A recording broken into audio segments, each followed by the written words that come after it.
Apa itu kurban maksudnya? Pengertian kurban. Oh, baik. Ya, karena memang sekarang sudah waktunya musim kurban ya. Baik, bismillahirrahmanirrahim.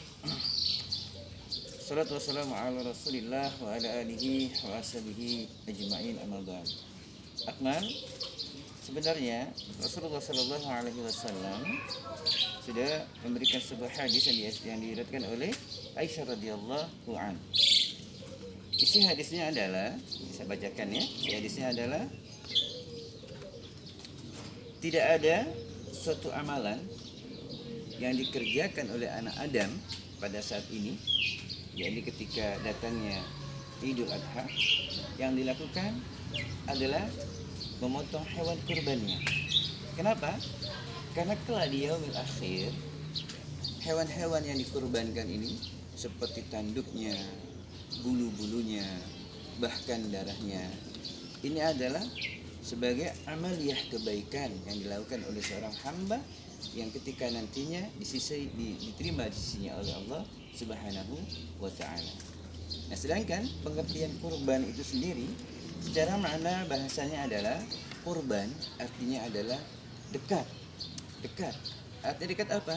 Mendekatkan diri seorang hamba kepada Allah Subhanahu wa ta'ala. Dalam bahasa Arabnya, dalam konteks bahasa Arabnya, qariba yaqrabu qurbanan wa qurbanan.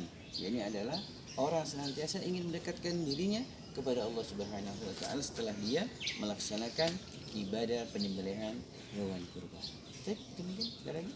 Kemudian apa saja syarat-syarat melaksanakan kurban? Oh, baik. Untuk syarat untuk memotong hewan kurban tentunya adalah satu hal yang perlu diingat adalah niat kepada Allah Subhanahu wa ta'ala. Perlu diniatkan kepada Allah Subhanahu wa ta'ala. Yang kedua adalah seorang muslim. Kenapa? Karena kurban ini adalah dilakukan oleh orang muslim. Apakah orang non muslim diterima kurbannya? Tidak, karena tidak berkewajiban untuk melaksanakan ibadah hewan kurban. Yang ketiga adalah orang yang berkurban ini hendaknya orang yang mampu. Orang yang mampu dalam artian apa? Jangan sampai membeli sepeda dia mampu yang harganya jutaan rupiah, ya. Membeli apa lagi? Misalnya membeli laptop mampu harganya jutaan rupiah, tapi ketika datangnya Idul Adha dia tidak mampu. Nah, tapi ini adalah salah satu syaratnya adalah orang yang mampu untuk melaksanakan ibadah pemotongan hewan kurban. Nah, yang terakhir adalah tentunya orang yang berakal sehat. Kalau orang yang gila bagaimana? Orang yang gila tentunya tidak ada tidak ada syaratnya untuk melaksanakan pemotongan hewan kurban. Itu mungkin. Hewan apa saja yang boleh kita kurbankan? Apa saja syaratnya? Baik. Kalau kita bicara mengenai hewan kurban apa saja yang diperbolehkan, ya, tentunya ada pilihannya, ada kriterianya. Ya. Ikan gurame boleh nggak dikorbanin?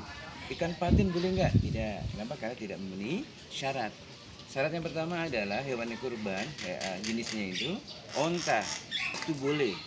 Cuma di Indonesia nggak ada onta ya. Adanya sapi itu boleh. Kerbau boleh.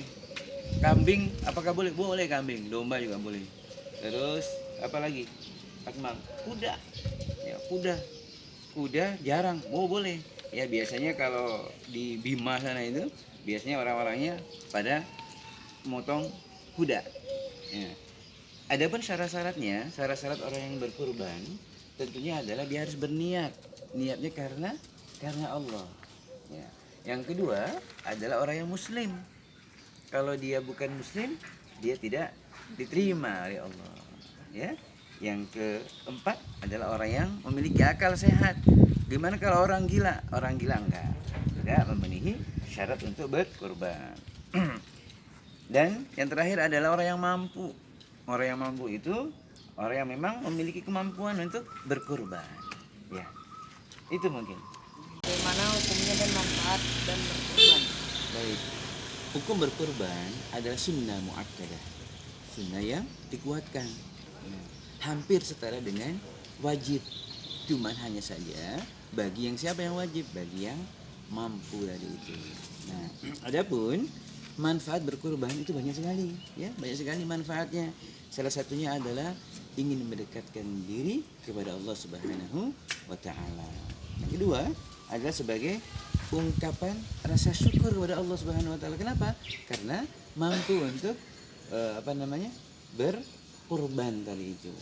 Nah, yang tiga adalah untuk apa? Untuk mensucikan harta dan dirinya. Nah, yang keempat tentunya adalah orang yang berkurban ini agar Allah ampunkan segala dosa-dosanya. Jadi sebagai penebus dosa. Yang terakhir adalah manfaatnya sangat berarti sekali buat siapa? Buat orang-orang yang memiliki usaha ternak. Kenapa? Usaha ternak ini supaya berdaya terus setiap tahunnya untuk dijadikan hewan kurban. Allahu a'lam bishawab. Demikian wawancara saya Amai dari Permana Rafiq Tambun Bekasi untuk Sekolah Alam Bandung. Wassalamualaikum warahmatullahi wabarakatuh. Waalaikumsalam warahmatullahi wabarakatuh.